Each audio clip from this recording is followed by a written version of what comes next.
Well, good morning, good afternoon, good evening, and welcome back to Jewelry Industry Voices. My name is Edward Johnson. I'm the moderator here.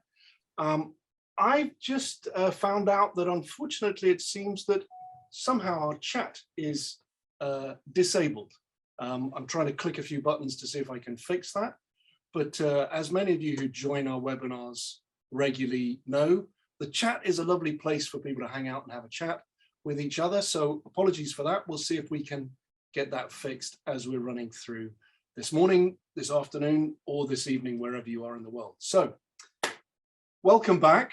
Welcome back to Jewelry Industry Voices. This is the webinar series that's been hosted by CIBJO, the World Jewelry Confederation, since 2020.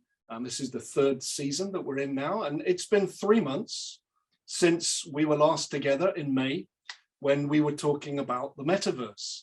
And for regular attendees, you will know that in this webinar series, we look at issues of interest in the jewelry business from the perspective of industry leaders with a focused conversation around a specific topic.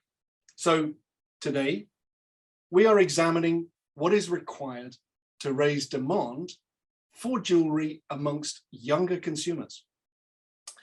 Firstly, I'd like to thank our sponsors. So our thanks do go to PGI, the Platinum Guild International, Hugh Daniel and Shenzhen Liu, and all of the PGI team for all their continued support and collaboration. PGI was founded in 1975 and has specialist teams dedicated to developing market demand for platinum jewelry through different consumer and trade-facing programs in the 4 key jewelry markets that they work in, which is China, India, Japan, and the US. And we've got representatives from 3 of those key markets with us today for this event. As I said, my name is Edward Johnson, and for disclosure purposes, I work for Gemfields here in London, and I'm your co-moderator today. I'm joined by Steve Benson, who's CIBJO's head of or director of communications. Steve is in Tel Aviv. Good afternoon, Steve. How are you today? I'm well, Ed. Pleased to see you over here. Hope you're coping with your unusual summer in London. I think the chat is working. At least it's working on my side over here. Maybe you're having a problem. I put a message on saying I think it's working, and I see it. Okay, thank you. All right. Okay. If people could pop anything in, if they can, then we'll know if it's working if something pops in. All right. Just a few technical words. I realize a lot of you have been on these webinars before, so you know how we work them. The webinar itself will run. Technically, we say it's going to run an hour. Typically, it runs about an hour, 15 minutes or so. We don't cut people off right at the end. We try and taper things down. You will be able to ask questions over here. We do request, though, that you put them into the Q&A box, and we will hold them off until the end. So people let the discussion between the panelists run, and then we'll ask them to address the questions. So, the Q&A box, if it's just a short question, it does offer some of the panelists the opportunity to answer a question immediately, which they may. And other than that, we'll just we'll take things as they run. So what I would like to do is introduce Gaetano Cavalieri, the CIBJO president, who's with us on the call as well. Gaetano, could you please welcome our guests and say a few words? Thank you very much, Steve and Ed. Great to be back. Let me first thank our speakers. I want to thank them for having had the courtesy to be with us today, and obviously the sponsors. I believe that today the topic is very interesting, and I was thinking about what is the society around the world today, how the housing has changed, how the lifestyle has changed, but still during the centuries, since the very beginning, the decoration of the body has always been something towards the humanity has been attracted. I don't see why, if it's like this since few thousand years, now has to change. I don't believe it's going to change. I am very confident. Obviously, the taste, the shape, the fashion, the design is and will be different. But again, the fact to wear jewelry is something that is not only a self-satisfaction, but in many cases, let the people feel better. So I believe that from the jewelry side, we have to do our part. And obviously, we have to do more and we have to do better. And I am truly confident that this perspective will be on for long time. So thank you very much. Great, Gaetano, thank you so much. Let's get to the panelists and let's have a quick introduction and welcome to all of them. And let's start first with our good friend Zhenjian Liu, who's the Director of Corporate Marketing for PGI. Zhenjian, it's great to have you back with us. You've been with us a few times, and even when you weren't on screen, you were always working with me on these PGI webinars. So thank you for joining this evening. You're in Hong Kong, so it's late at night there. How are you today? And it's definitely a pleasure to be here again. And thank you for putting this panel together. It's great to see you.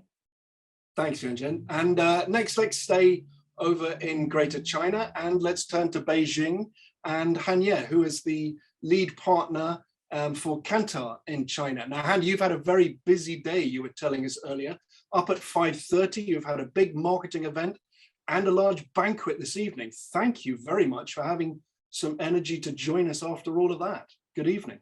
Good evening and good morning, good afternoon. And it's actually my pleasure to join this. No matter how late it is, it's always good to talk about jewelry and talk about fashion. That's something that can make us all feel good. Nice one, lovely start. Thank you, very good. And let's stay in Beijing for Mu Chen, who's the CEO of a data analytics research company, Big One Lab. Mu, it's great to have you with us. How are you this evening? Great. Hi, Edward, and hi everyone. Good morning, good afternoon, and good evening. It's my pleasure to join the seminar, and I'm here to share about data. Also here to learn because you guys are experts in the industry, and we want to see if we can build a connection between the industry and data. Yeah. Thanks, Mu.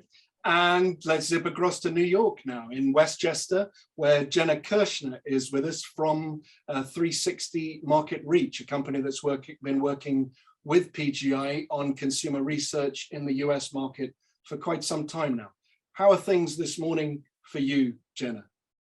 Good morning, good afternoon, good evening to everyone. I'm very thrilled to be here and chat with all of these fantastic panelists today. Thank you for having me. Thanks, Jenna. And finally, definitely not last but not least, we have the opportunity to be joined by Suvanka Sen from Senco Gold and Diamonds. Suvanka is a 4th generation jewelry retailer and manufacturer. Suvanka, good evening. Namaste. Welcome to you. How are you? Yes, good evening. Namaste to everyone. It's a pleasure to be here, share our experiences. As we all know, it's wonderful to have people from all over the world, sharing their thoughts on jewelry, on platinum, on diamonds. And, as you all know, that India is one of the youngest countries in the world in terms of population. And we're all very excited to learn from all of you and how we can, implement more ideas and share our ideas so that we can take the jewelry industry forward all across the world. Thank you very much. Thank you. Great. And I'm pleased to say that some random clicking of buttons did activate the chat again, and I immediately saw Gary from Pennsylvania and Norman from Hong Kong joining us. Please feel free to pop where you are, and please feel free to use the chat to connect with your fellow professionals from around the world. Just a quick note, the default settings on the chat seems to be to post just the host and panelists. That means that just me and the panelists see your messages. So if you want to just use that little toggle and make sure that your message go to everyone, then everyone can see it. If you just want to send a message to me and the panelists, obviously host and panelists is your best option. So just a quick disclaimer, if I can. Please note that none of the opinions or the information offered in this event constitutes any legal, financial, or official advice. Sibjo provides a global perspective on the German jewelry industry. So for more precise information, we encourage you to play an active part in your local trade association and seek advice relevant to your location and your business. Now, let's give you some context for our discussion today. Anyone who works to market a product knows how different it is to connect with younger consumers nowadays, especially with our increased presence online and also with the adoption of social media. Anyone born after 2007, the iPhone was introduced in 2007, has had the opportunity to grow up with a smartphone visible as an everyday accessory. And some would say it's more than an accessory, it's a necessity. So this has changed the game. So as Gen Z, or Gen Z if you're in the States, and also Gen Alpha coming after them, as they start to become digitally native adults, what does the jewelry industry need to do to connect with them? So today we want to discuss a few topics. We want to look at the current research, the statistics and the demographics on jewelry consumers in 3 markets, India, US, and China. We want to think about how is that jewelry consumer changing and what do retailers need to do to respond. We also want to explore the techniques that are needed to market effectively to younger consumers. What works best? And finally, we want to have a little bit of crystal ball gazing, a little bit of looking into the future and seeing if our panelists have any expectations or thoughts for what might be around the bend in the future. Difficult area because, of course, things change so quickly. Let's start, if we can, first, and let's turn to Zhen from PGI. Zhen, you have led a lot of consumer research organized by PGI, specifically into the modern jewelry consumer. So I'd like you to share with us, if you can briefly, some thoughts on what you've discovered in doing that. Yeah, as I was just saying, the Gen Z was, their opinions are highly influenced by the contents generated on digital platforms, such as online groups, communities, and social networks. And digital platforms actually blurred the boundaries between connections and commerce. So they do enjoy interactions with brands that can truly connect and engage emotionally with them. And once they feel connected, they're quicker to take actions, to click and spend and also share. And it is now estimated that the Gen Z and millennials are the 2 largest cohorts alive already, and they have been driving the development of luxury fashion and industry in the past few years.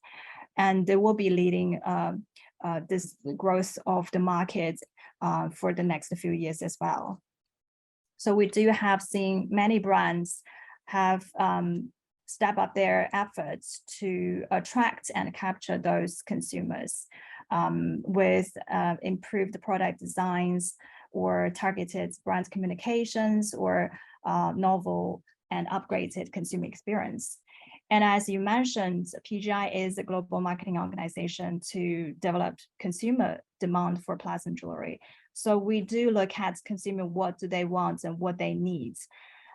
We do regular cross-market surveys to monitor consumer sentiments. And we recently found precious jewelry is still appealing to those young consumers.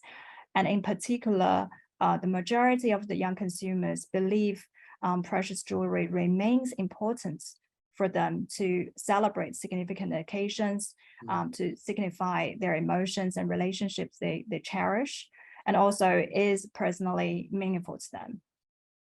And the young consumers, as I mentioned, they are driving the future precious jewelry consumption. So we have the latest March survey this year, and the results show over 60% of the consumers aged 18 to 40 in 4 markets, China, India, Japan, and the US, as you can see here from the slides, had plans to acquire non-bridal precious jewelry within the next 12 months.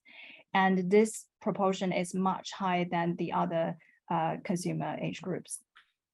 But we don't see consumers, and especially young consumers, as just one group, because they can be segmented based on their values, attitudes, and needs.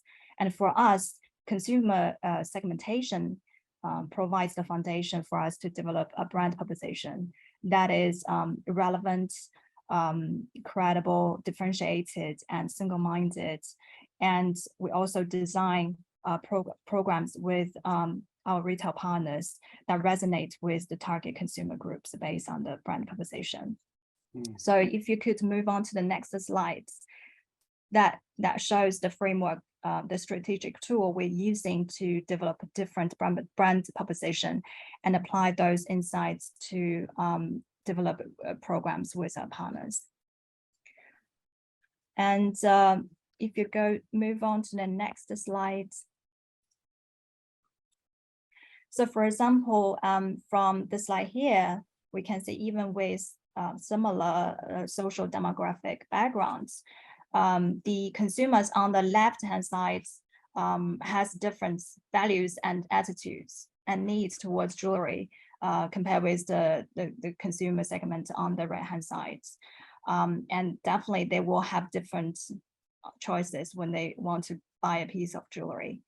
So in recent years, we have commissioned a number of studies to look into the consumer needs and attitudes that are crucial for the future growth opportunities for platinum jewelry. And we apply those insights to link source of future business for our partners. I'll just give some examples because Japan, we don't have a Japanese representative. I'll start with the Japan markets. If you move to the next slide.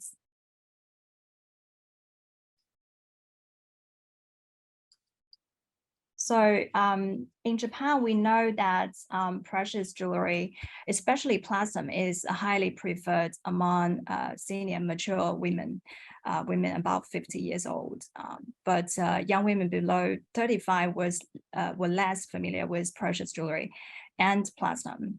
And we did a focus group study in Japan to understand the next generation of consumers. And what we found about young women is that they say they always face situations that it needs self-confidence to achieve whatever is required. And sometimes the emotional need can be filled by wearing a piece of precious jewelry. So during the focus group study, some women said a piece of jewelry straightens my back, and some said I felt a little bit more special when I wear this piece of jewelry. So we found that young women have a growing respect for self-worth and empowerment. And we leverage this finding to create a new affordable brand with our partners called Platinum Woman. Here you can see actually with the design concept that expresses the young women's inner sparkle through platinum jewelry, and you know, the designs wants to motivate them and reminds them of who they have always aspired to be. And we create the brand video with you can see here a young Japanese idol to attract the young consumers in our market and create more awareness of the brands. And if you could move to the next slide. We also have here in India, Ivara here in the slides. Actually, Platinum Ivara was a long-established brand in the Indian market, but starting from a gifting brand from parents to daughters. But recently, we found from our surveys that majority of the young women believe Platinum is the choice of today's generation, and Platinum makes them stand out. And based on findings like this, we launched this Ivara self-purchase collection to celebrate young women's expression of being unique, being rare, and being feminine. And this is combined with a integrated consumer marketing campaign called Very Rare, Very You, where you can find on the slides. So I will leave some of the examples because we have been working with Han, Kanta, and Jenna.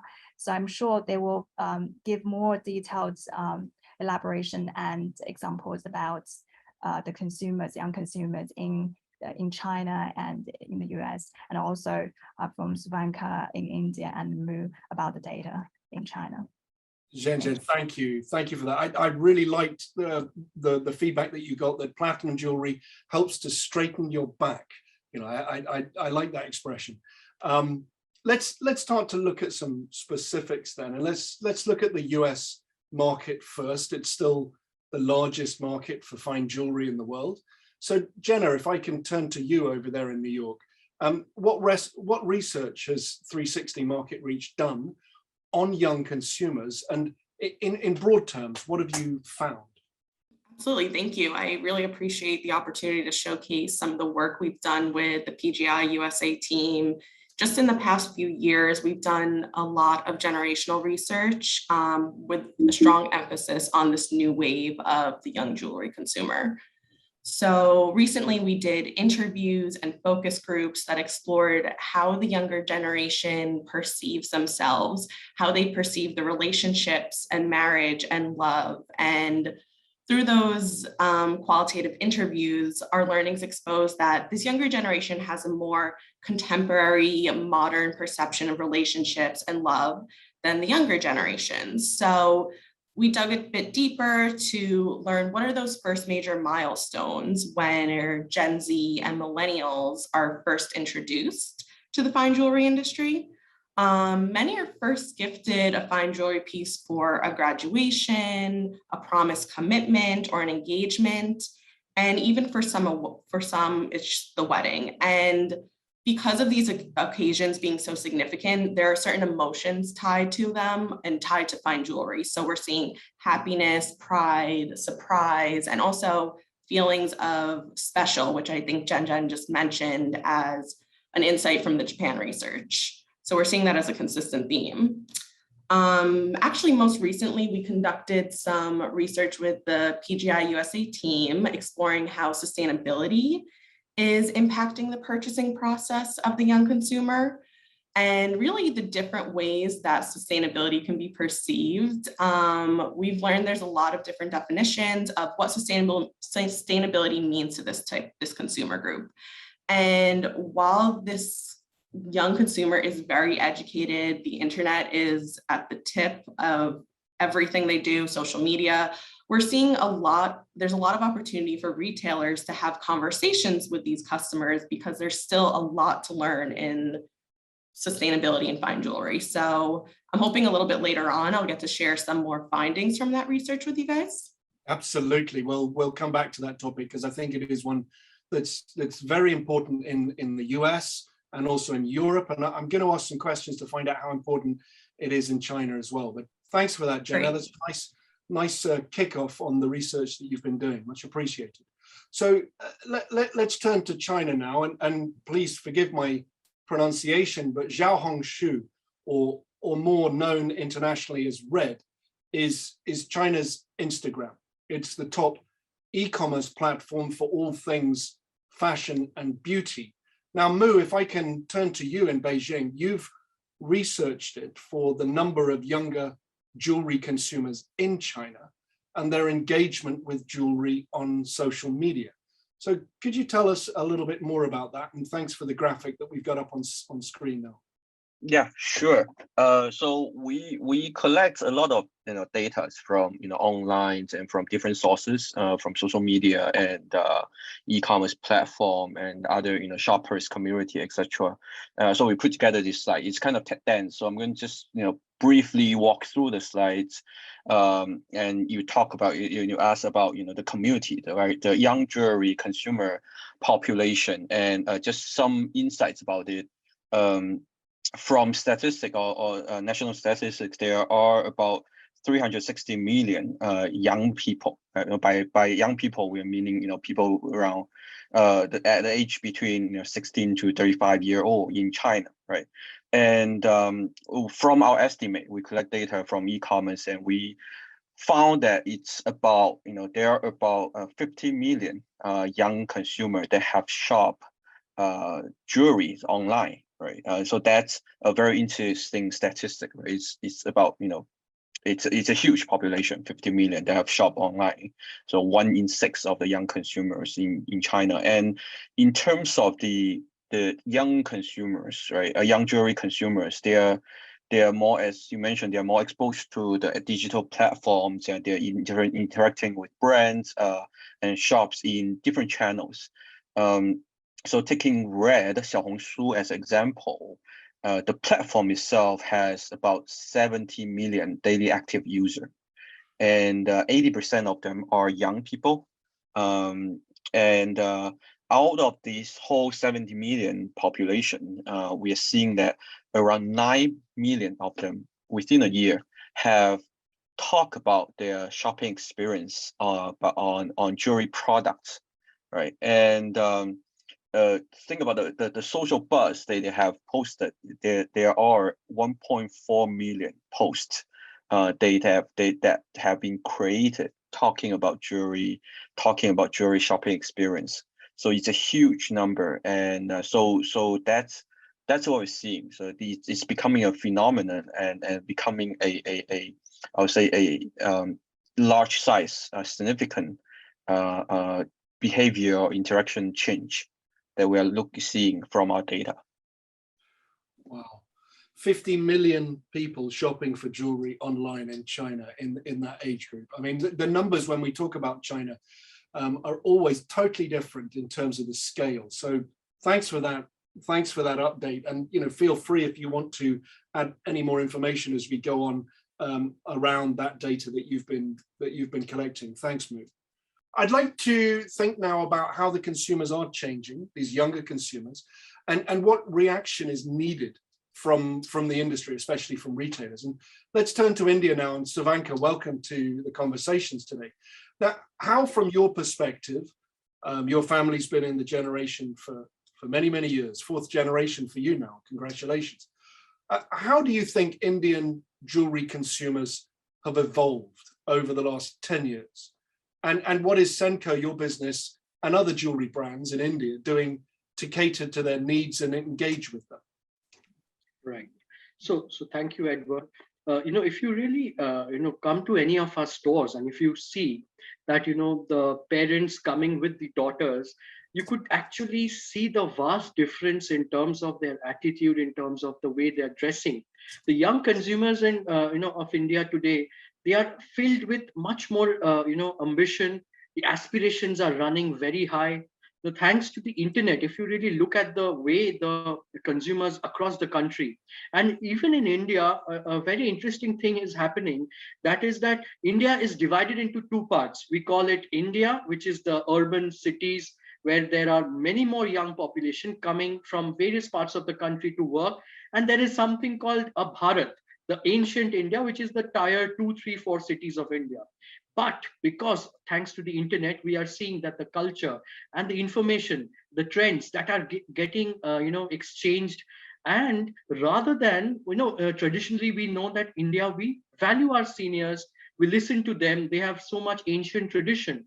But today what we see is that the senior generation is keen to learn and understand from the younger generation, thanks to technology, thanks to the changing trends. And that is where today, if you look at the mother and the daughter, you could actually see someone who represents an India which was 10 years from before, and today's India, a much more confident woman. Today, the woman of India is not just restricted to being a housewife. They are now going out, playing roles as husbands. I think the husbands are taking a back seat. We always worship, various goddesses in India. Now we are worshipping our women, and they are the ones who are dominating the markets more than the men of India. So that's how the change has been. Another interesting part is that while we talk of women, we see through platinum sales that the men are also becoming extremely fashion conscious. Our cricketers, our Bollywood stars, they are kind of the role models. And today it is not taken as a negative thing that the man is wanting to dress up, be fashionable, wear jewelry, wear chains and bracelets and rings, and show not only the showing of wealth, which is one part of it, but it is also about showing the individual style, that I am of this kind. So that is how I think we can see a very big change. And much like the data that was shared, as a retailer who have been there over 4 generations, 60, 70 years, the sustainability of the jewelry retail business or jewelry business will be to be at par with the needs of the consumer. And we very much, like I think all over the world, we are extremely focused on what the young consumer of today want. And they want designs and jewelry which they can wear.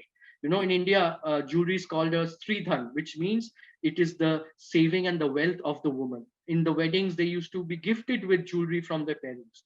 But today, I think the women are going out there, they are buying jewelry. They don't want to keep it in the bank lockers and their vaults. They want to use it. So sleek, trendy, lightweight jewelry, that's what today's women want. And platinum, diamond, the kind of clothes they are wearing is much more westernized. It goes with the kind of dressing that they wear, the occasions, the life has changed, lifestyle has changed. So this is how we look at the overall scenario.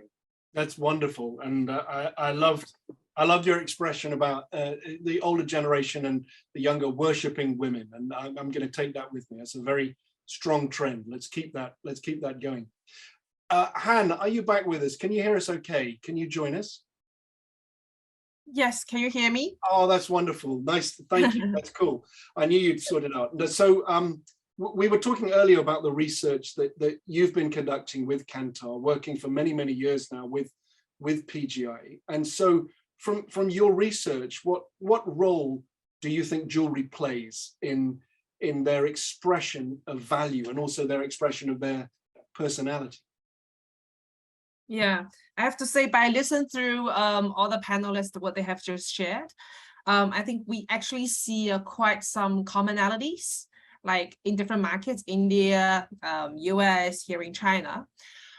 So we worked with PGI for quite a long time to really understand Chinese consumers, their values, their life attitudes, lifestyles, and then how does that actually reflect into their choice of jewelry.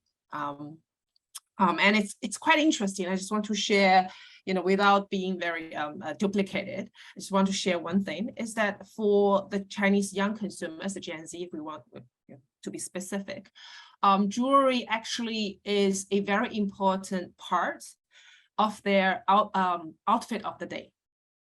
So it's not something they would avoid. It's not something they're going to feel shy about it. It is they recognize it's a very important part of the, OOTD, right? And it's not just only about matching the clothes or hairstyle, but it's also about matching with the occasion. So you could have a vacational style, you could have festival style. It's really about matching, what kind of occasion you're actually into. And then it's even also about reflecting their mood, the mood of their day. So we observed, their brands actually reflecting this kind of trend. So we see the emoji icon jewelries like earrings, or ring, bracelets coming up to really tailor catering for that kind of needs. And also we also see the jewelry is being seen as an expression of the Gen Zs, their hobbies, their interests, and even to a certain extent, a reflection of their philosophical thinking or a way of self-reflection. So for hobbies or the interests, we see that, like we have a local brand called Hefang. They actually launched a series using a Pac-Man. It was, I think it was a couple of years back, it was the Pac-Man, the big celebrating year. So they actually launched that series and it was a very popular piece. Yeah. And then obviously those subcultures, right? The street arts, that kind of, design is also quite getting popular. And as I mentioned, even for the philosophical thinkings, self-reflections, to really tell the people about who I am. So the young gen, there's a group of young gen actually using jewelries to show as a form of personal statement, or they see it as what we actually in the focus group, they tell us it's like a silent declaration of who I am. Right, so these are actually quite interesting trends we've seen. Silent declaration of who you are. That's a nice way that jewelry can convey that message. So thanks for bringing that in. Pac-Man strikes again. Excellent. Good to hear. Let's get back. We jumped away from talking about how the consumer is changing and what's going to be effective. And so Suvanka had given his thoughts from India, but I'd like to go across to the US for Jenna, because of course the US and Silicon Valley specifically is the birthplace of the Instagram generation and social media. So how, from your perspective, has social media affected marketing for jewelry companies? Thank you. I think this is a really great question. And yes, while millennials are the Instagram generation, I don't want to forget about our Gen Zers as the TikTok generation. I think I read an article the other day that 60% of TikTok users are Gen Z. So that's pretty significant. So let's talk a little bit about social media. Social media influencers are really key to the younger generation. There are dozens of strong jewelry influencers with large followings across all different channels. And in 2022, micro influencers are playing even a bigger role. And while they may have fewer followers compared to those mega and macro influencers, their audiences tend to be more engaged and more likely to take action. So at 360, we have done a lot of proprietary research to really understand the role that social media plays in the marketing to these younger consumers. The social media feed has a huge impact on their purchasing decision. And I actually wrote down a few points from some of the research we've done that I think make interest you, Ed. So 1/4 of younger consumers shop directly from social media feeds. Wow, 25%, yeah. Yep, and then 1/3 say they're highly influenced by social media when making a purchasing decision. And then lastly, 1/4 of young luxury consumers consider social media influencers and their brand, their product recommendations more important now than ever before. Wow. So moving forward for all jewelry companies, this should be considered when building a marketing strategy. These are huge considerations for the young jewelry consumer or the young consumer in general. The only platform that I'm not on, maybe it's my age, is TikTok. So, I mean, is TikTok really driving jewelry purchasing, especially fine jewelry and especially platinum? Yeah, I would not count TikTok out. It's becoming bigger and bigger every day, especially for Gen Zers and Gen Alphas. So it's definitely something to keep an eye on. Okay, another platform I've got to dive into. Okay, thank you. Let's look at China a little bit. Mu, let's bring you into this question of how the jewelry consumers are changing in China. What do you see happening from your world? Yeah, I'll focus on two types of changing. One is that how they interact, and again, focus just recapping and echoing what we are seeing right in the US and the rest of the world, is that they are more and more engaging on the digital world, right? The social platform and the live streaming platform. So The other one is that because they are so engaged and exposed, much of their behavior being exposed online, we can dig deeper to understand their purchasing behavior. So in that two parts, in terms of engagement behavior, we're seeing that, more and more young consumers are talking, we say they are talking about jewelries. In terms of the buzz, they are talking about, hand jewelries, especially bracelet and rings, and also product made of platinum, gold, and jades are sparkling more and more discussion. So, for instance, the number of platinum-related notes on Xiaohongshu, right, increase 20% every half year. This is enormous increase. People are talking more and more about it, right? So that's one. The other one is that in terms of engagement, Jenna talked about TikTok, right? The mirror version or the brother version of TikTok is Douyin, which is exactly the same company but different product in China. So in China's live streaming, actually merchants have already started selling their products.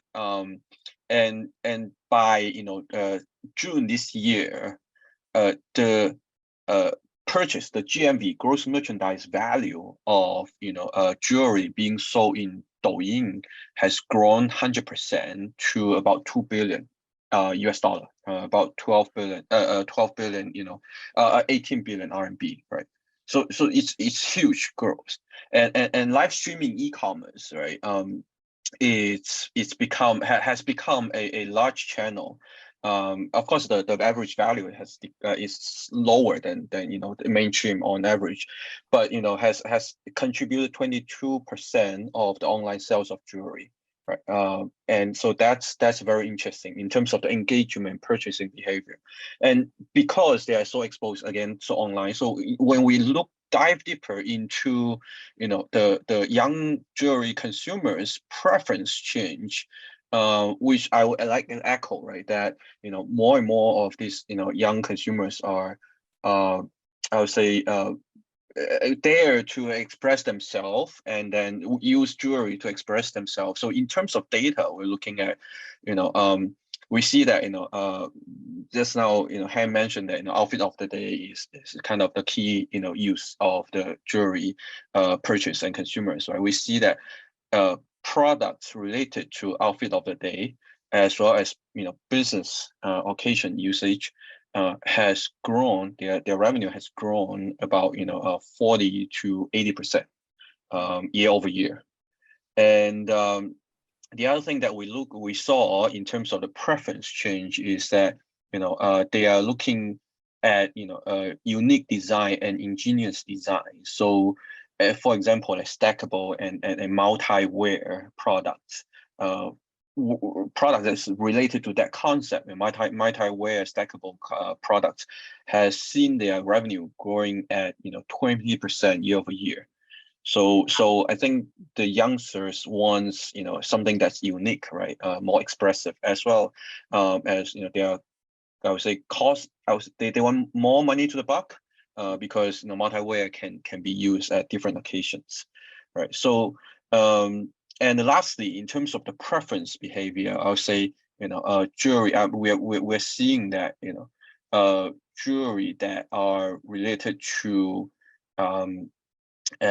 health, and also that related health have extra growth within the jewelry category. So things like that symbolize good health. Young consumers are seeing getting growing preference on that. So we're seeing changes in engagement behavior, also in purchasing behavior from our data. Yeah, very nice. Thank you. That's really good information, and I hope that's helpful for the listeners that really are wanting to connect. These consumers, they want to express themselves and they look for meaning in their jewelry. Han, if I can bring you in again, in terms of brand experience, what do you think is most appealing from your perspective to Chinese young people? And how does platinum or the platinum experience, how does that specifically resonate with them? Yeah, when we talk about our brand experience, it's actually a very big topic. because for brand experience, it actually covers a range of touch points. So in our category, to be specific, it can be from the product design to wearing experience, to what we see the shopping experience, and to loyalty program, etc., right? So to attract brands and retailers, actually, they're doing quite a lot of different things to really try to attract and better interact with the Chinese young consumers. We have observed some commonalities along the way. So I think one key important thing is that it is very important to making sure the young people, the young generations are actually treated equally. Okay, I'll explain that later. What does it mean by treating it equally?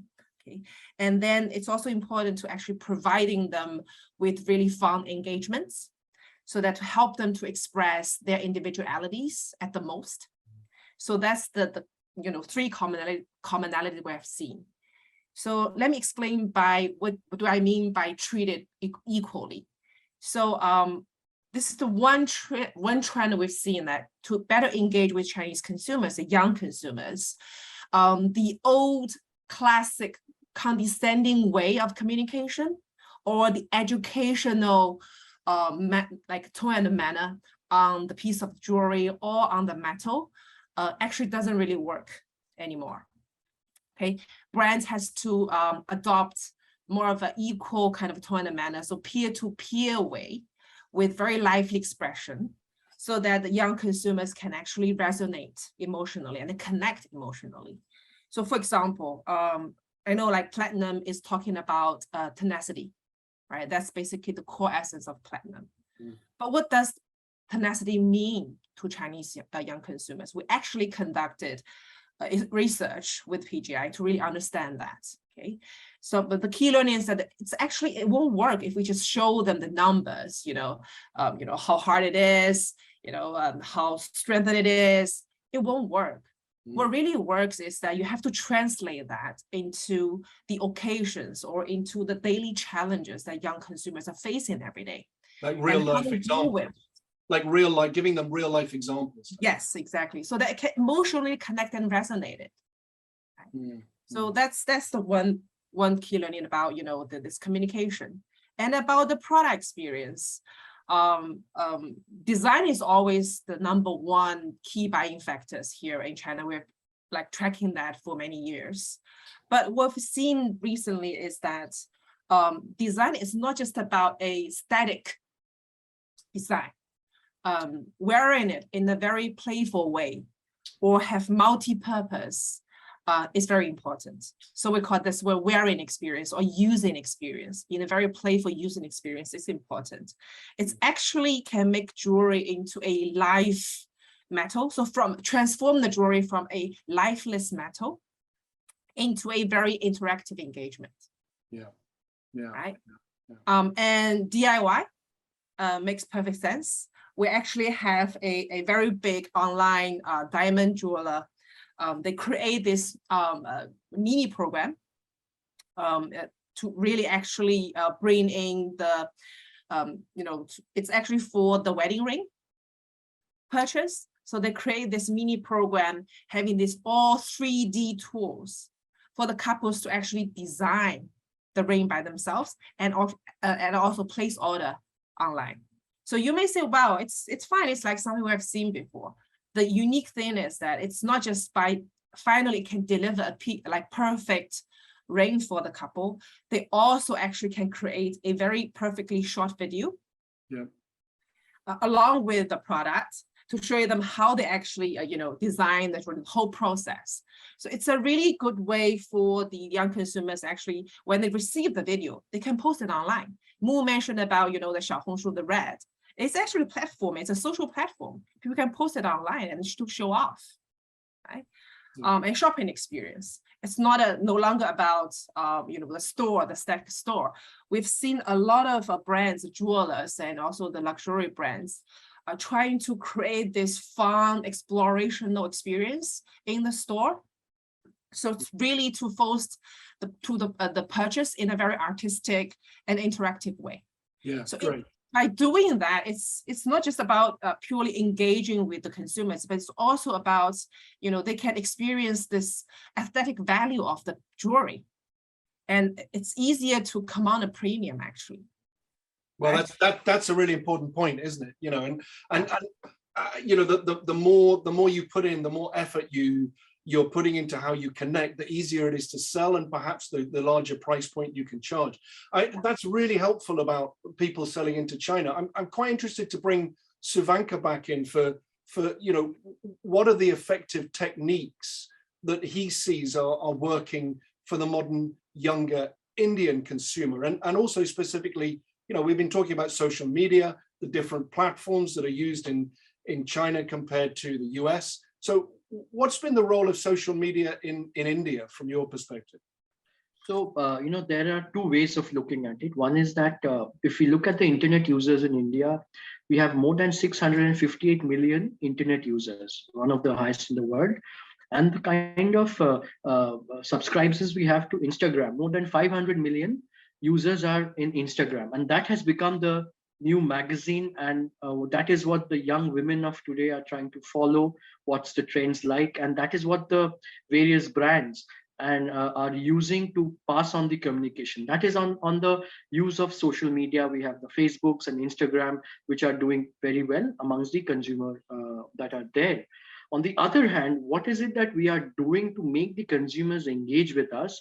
There are 3-4 pronged strategy that is playing together. One on the product and design, one is on the communication, one is on the technology, and engaging the customer as a brand. That is what the various brands are trying to do, working all the 4 things together.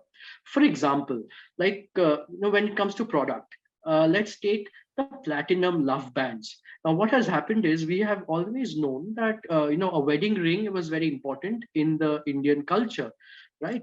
But now already there are so many young married couples who have maybe bought wedding rings during their wedding. Forget the young couples who will get married. That is one segment. But already so many millions of people who are married. So we said that the wedding rings in platinum is something like you can give it on your anniversaries also, and then you renew your vow of wedding. So that is how you kind of innovate on the product, on platinum, and on the bond. Like what Han was saying, it's actually so true that what is the meaning of tenacity, what is the meaning of being strong, and that is what you do it through such a emotional event such as wedding. Second is the young women wearing jewelry, which is for the daily wear. So we had the Ivara, but the Ivara evolved into, we at Senco Gold and Diamond, we launched something called the Nova collection. Now the Nova in a way means something which is new. And those were very sleek, lightweight office wear designs in platinum. And then while you're designing the product and launching it, you're communicating it through the social media in a very modern and very trendy way. And that's where the consumers are getting engaged. Because as a retailer, how do you keep making the consumer coming back to you? Like, you will be happy to know that if we look at the platinum sales growth in our country for the last 3-4 years, it's always been growing for more than 50-70%, almost, because the base, India is a huge market. Gold has been a very integral part of the Indian culture. In weddings, you give so much of gold. But today, the young woman is saying that, no, I don't give me one jewelry, which is of a very big value. Give me multiple pieces of jewelry so that I can wear at various points of time. And that is where lightweight platinum jewelry is coming in. Now, let's look at the men's jewelry. We call it the men of platinum. We have a famous cricketer called Saurav Ganguly. He's now the president of the cricket control, the board of cricket control of India. And, he is one of the brand ambassadors wearing platinum. Then there are young cricketers wearing platinum. And then when we have the cricket matches, the IPL, which has become as big as the football leagues of the US or the basketball leagues, or the, even in bigger than, I would say, the English Premier League. So there we are promoting platinum amongst the men as consumers. And that's what's creating that traction. So this is how social media and, when something is being played on TV, similarly, you're seeing, the ads coming out on Facebook, on Instagram, on the various digital channels that people are following. So these 360-degree approach, newspapers, unfortunately, is losing its interest amongst the consumers. Everyone is trying to use media, the social media or digital for all kinds of information. And that's how we are working towards catering and engaging with the consumers. Well, I mean, that's interesting. You know, the print media is dying as a medium. I mean, Jenna, if I can bring you back in, do you see that in the US, the traditional media, the print, but also television and radio? Has it lost all relevance from where you sit? I mean, of course, one of the negative sides to all of that is it doesn't have the specific targeting capacity that social media provides. What do you see? Yes, we're definitely seeing a push towards social media channels, especially for this younger generation. And really, we've done a lot of research to understand the brand values and the messaging that best resonates with the younger consumer across different social media channels, especially in this post-pandemic world. So much has changed just in the last few years. So we've really learned that half of this younger generation considers a brand mission statement and what a brand stands for to be most important for their purchasing decision, especially when purchasing on social media.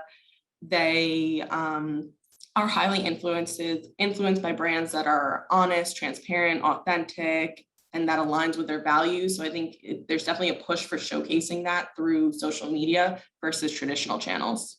Right, great. Let's. I can't believe the time flies so quickly. We're up on the hour already. So I did want to talk about future and trends before we found some time for some questions from the audience. And I know that some people are popping questions into the Q&A box. Jenna, if we can stay with you, you talked about sustainability earlier, or ESG, environmental, social and governance issues. Mm-hmm. How is that trend briefly impacting the fine jewelry industry in the US? Yeah, absolutely. So we've done a lot of work with the PGI USA team recently to understand where sustainability falls in the purchasing process right now. I think Han mentioned that design is top right now for China. It is a top consideration for the US as well. We're seeing quality design and metal type as the top three, but interestingly, fourth on the list is sustainability, which is huge this recently. Like that, I think 3/4 of US consumers said sustainability was an important part of their purchasing decision. So what does that really mean? What do these consumers think sustainability is? There's a lot of definitions. I mean, the first or the most prominent one we saw is that sustainability means that the piece is being produced responsibly and there's environmentally friendly practices in mind. The second is more focused on fair labor laws and human rights in mind. So there are some differences in what consumers think sustainability means in fine jewelry. What we do know is that half of younger consumers are now having conversations with their jeweler on sustainability related topics. Mm-hmm. So this is really impactful because yes, we've talked about it. Consumers are extremely educated, but their conversations are evolving and retailers need to be prepared to have honest, transparent, and authentic information. Like I mentioned earlier, that's what really resonates with this generation. Yeah, great. Okay, thank you. And Mu, let's turn to China. You know, is sustainability or ESG or social responsibility, is it an important factor in China for the younger generation? And if not, what is the main driving trend that you see coming through that impacts and affects their purchasing decisions? Yeah, so I would say I'll provide some data, right? Quantitatively, when we look into our data, we saw that there are very little buzz about environmental and sustainability. I would say most of the buzz is around again expressing themselves and also conspicuous consumption, right? I think it's kind of from what we learn is that it really depends on the maturity. It's a maturing process for consumers, right? They first satisfy the utility needs and then going up to a higher level of needs. So the data actually is speaking to that kind of pattern. So what we're seeing is that they're talking about again the conspicuous consumption kind of behavior. topics. And so that's what we see from our data. Yeah. Great, thank you. You ask a data guy a question, you get qualitative data. That's exactly what we need. Thank you very much. Let's round up a little bit as well here, thinking about the future. Han, how do you think young generations' views on love and relationships have changed? You know, that was always a major driver for fine jewelry sales. Has it changed, and what are the implications for fine jewelry? Yeah, it's actually changed quite a lot, or I would say evolved quite a lot over the past 15 years since I started working with PGI and on this specific topic. Our recent research on China Gen Z actually found out on love and relationship. What we found out is that they actually think love is actually with a lot of uncertainty. So it is easy to fall in love, but it may take much longer time to really confirm a relationship. So, and if they can't find the ideal one, it is actually okay to be single and celebrate who they are. And even when they in a relationship, they actually have a really strong awareness of being myself or being themselves. And when they move into the marriage, the other part, you know, the significant others, the marriage is really about having a life partner or a teammate so that they can grow together for the rest of their life, rather than being a simple companionship as their parents would usually think. So the whole idea of a love and relationship really evolves. And that has a huge implication on jewelries and fine jewelries, to be specific. So first of all, love is not necessarily just associated with romance only. It can mean something else. It can mean love for yourself. So we have seen actually opportunities for young independent women buying diamond rings, big ones actually, for themselves to show self-esteem and respect. Right, and for the wedding rings, you know, the wedding jewelry sets, we actually observed the trend of having a customized wedding series to highlight individualities, but in the same time also have sense of matching as a pair. Right, so the pairing set that we discussed with the PGI, the pairing set, we've seen they have inject special meanings. So it's not just about being a couple, right? It has a special meaning to it. So to really kind of push for the pairing sales. Another interesting trend, it is actually happening. I'm not sure it's going to be big or not, is that what we've seen, the relationship is beyond romance. The relationship is extended to human relationship. So it's not, it can be, you know, the relationship with your friends, and it can be beyond human beings, can be your pets. Actually, pet economy is booming here in China. So we've seen brands actually providing matching jewelry sets for the pet owners and their pets. So it's actually a very interesting one. I don't know whether it's going to be big or not, but it's an interesting one. That is a really interesting trend. You told me about that the other day when we were talking, and I've been thinking about it. You know, there's a whole new market there for dog and cat jewelry and perhaps other pets that people have. And I'm reminded of the famous story of La Pellegrina pearl that Elizabeth Taylor owned, and it is reputed that her dog, it was in a dog collar, and it accidentally chewed the valuable and very famous La Pellegrina pearl. So you have to be careful. But thank you for bringing those insights. Suvanka, can I finish with you for your thoughts on the future in China? Excuse me, in India, and future specifically as you see it for platinum jewelry and the role that it will play in the Indian industry.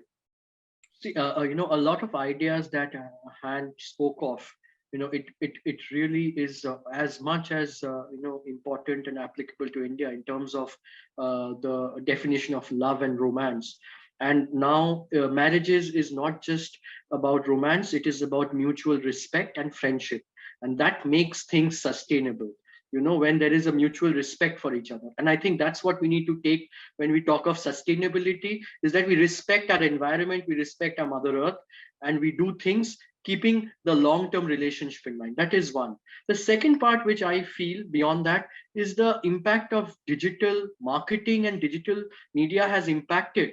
But, you know, awareness, content creation, and engagement with the young consumers, I think that will continue to happen. We have to build on making aspirational imagery using the various digital mediums. And like in your last presentation that you spoke of the metaverse, I'm of the firm believer that if we really look at the Gen Zs and the Gen Alphas, they would be getting more used to the concept of the metaverse. Their experience in the digital world will be Web 3.0 and the using of blockchains and NFTs, and those will be the new interesting aspects. And also kind of how do you make the jewelry, renting it out, making it peer-to-peer and sharing it with the community. Those will be a very futuristic concept. Maybe 5 years from now, we could just see things like those happening. People are anyway exchanging jewelries. 20 to 25% of the jewelry that is bought from our stores is exchanged against the old jewelry that they have. So just imagine that if that is the case, that is, I don't know about China, but it's very much happening in India. And so they're exchanging gold and they're buying platinum. They're exchanging platinum, buying diamond and things like that, because gold, diamond, platinum is considered as good as money. So it's how do you, make it digital, make it, things which can be more shared and more affordable and accessible to the larger crowd. Those will be what we will look upon. And ultimately, I think creativity and design is important. But if you look at the world today, while we are all talking, see, at the human level, I think human beings are all the same across the world. But there is this identity that is happening. I am India, someone is proud of China, someone is proud of being a part of the US as a community. So the tribal part, so design has to be a blend of the tradition that belong to and the modern world, and an open liberal approach and a united approach. I think that's how we need to blend tradition and modernity, and that's going to be the future of jewelry. Thank you. And I want to highlight, some of your jewelry that I saw on your social media where you were we're using different colors of gold, rose and yellow, along with platinum to convey the colors of the Indian flag. Yes, thank you, Edward, for saying that. This 15th of August was the 75th year of independence for India. And we all know 75 is a number, we call it Platinum Jubilee. We associate it with platinum. So what we did is we tied up with PGI and we inspired from the Indian flag of, orange, white and green. So we launched a range we call the Tria Platinum, and we used the rose gold, white, which is platinum, and green gold. And we launched a whole new collection so that we could identify with our nation and also make the product popular among the young generation. So that's what we did. So I encourage everybody to check it out on Senco's social media or on their website. It's interesting designs. As always, we bust through time, but I've been really enjoying the conversation, because especially from the different perspectives. But can we have a final thought, each of you, very quick fire if I can. I'll come to each of you with the same question. If anybody fell asleep in the middle of this, God forbid, let's give them one salient point that they can take away at the end. So what single action point can listeners take to better connect with a younger consumer? In no particular order, let's start with the US. Jenna, can I ask you first? Yes, absolutely. Thank you. I think one of the richest takeaways is that half of young US consumers consider a brand's mission statement or what the brand stands for as an important part of their purchasing decision. And therefore, this should be communicated in any marketing strategy moving forward. This insight is part of a larger research set that we do at 360. The full report is actually available on our website, or if you want to reach out to me directly, I'm happy to share it with you. But there's some really interesting takeaways about the US consumer and how to connect with them. Great, thank you. And Jenna, if you want to send that to me, I'll make sure that it's in the follow-up email to all the participants as well. That'll go out. Absolutely, thank you. So same question, if I can, to Han. What single action point can listeners take to connect with younger consumers? If I may, I would say build really strong emotional bondings with the Chinese young consumers. No condescending tone, not educational, more sincere, and peer-to-peer communication, and always engage with them in a fun and interesting way. Thank you. Perfect. Moo, same question to you if I can. get on social media, get on live streaming, you'll get, millions of fans, and you can leverage it to connect to your customers. Get on Red, get on Douyin, get on there and enjoy creating content. Okay, thank you, Mu. Excellent. Suvanka, last from you, same question. My thoughts would be that, put on as much information on the social media. Today, we see the young consumers at times are more knowledgeable and they do more research than the people who are selling at the store. So they are smarter, they're more intelligent, and they know what they want out of their life. So we as jewelers need to respect them and make sure that we fulfill their aspirations and their needs. That's what it is. Thanks. Zhen, we started with you. Can I finish with you with your thoughts on one single action point to take? Sure. I think, everyone's talking about the practices, and I think the building the relevance and the desire among the young consumers is definitely the key to connect with them. But it has to be translated into product strategy and also to the brand's communications to engage with them. And for Platinum, for example, any brands have established a brand equity or has a long history. For the young consumers, innovation in design, innovation in products, innovation in engagement and communications are very important to communicate and connect with them. And that is the point that we have been working with our partners on and in different markets as well. Great, thank you. Now we do have a couple of minutes for some questions. There's a nice one here from Martin. He asks, what is your opinion on young consumers in big markets like China who buy jewelry online at Amazon with man-made lab-created stones for small amount of money? Is it a threat to the industry? We always try to avoid the lab-grown diamond questions, but I think this is a lab-grown, lab-created stone in general. So we're talking about lower value jewelry. Is it a threat to the industry? Han, can I start asking that one to you?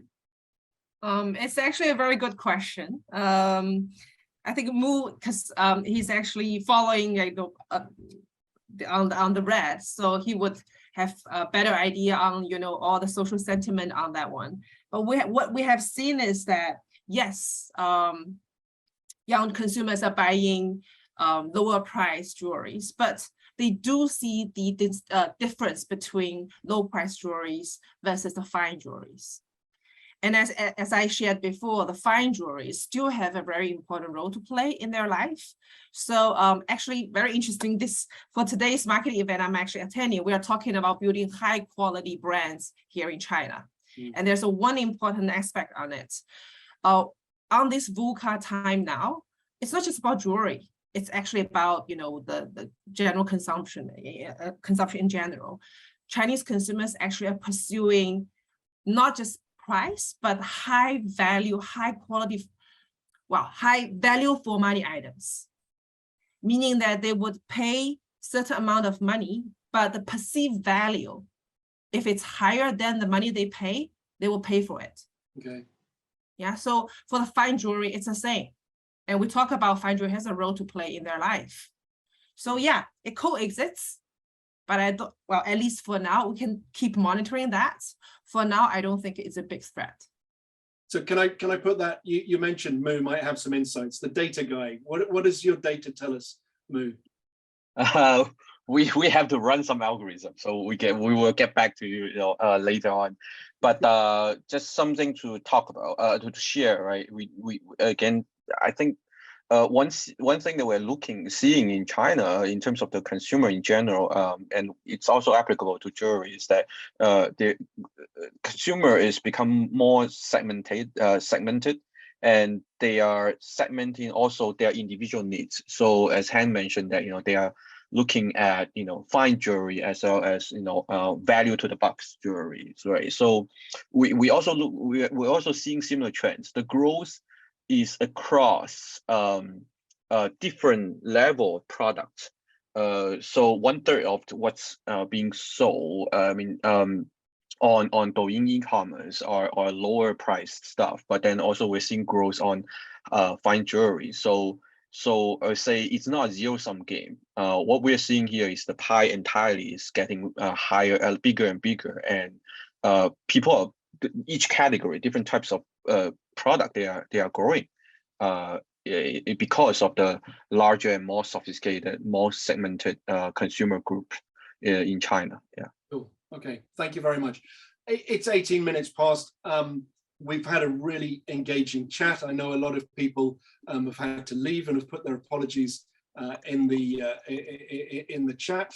I'd like to finish perhaps by turning to Gaetano, if you have any closing remarks for us this afternoon or this evening, or where you are in Milan this afternoon.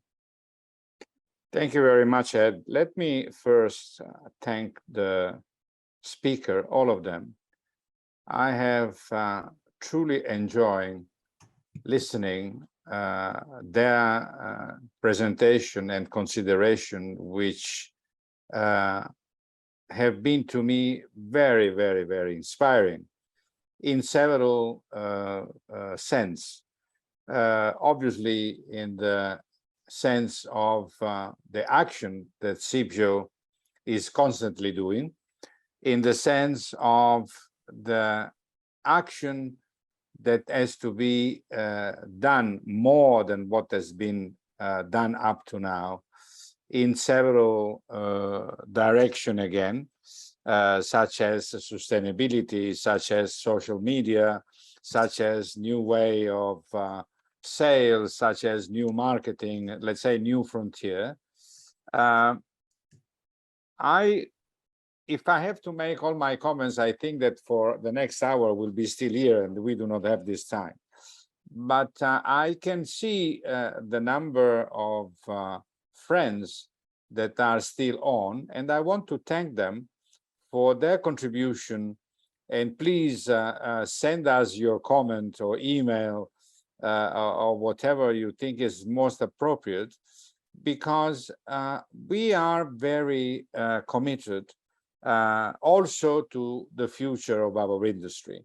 And the future of our industry, I believe it will be from one side challenging, from the other side very satisfying, because all these new generations, starting from 2007, when the iPhone was launched, well, I can see my one of my grandchildren at the primary school that was making something around the sustainable development goals. So 9-10 years old, talking about this. So I can imagine what's happened in 3, 4, 5 years time.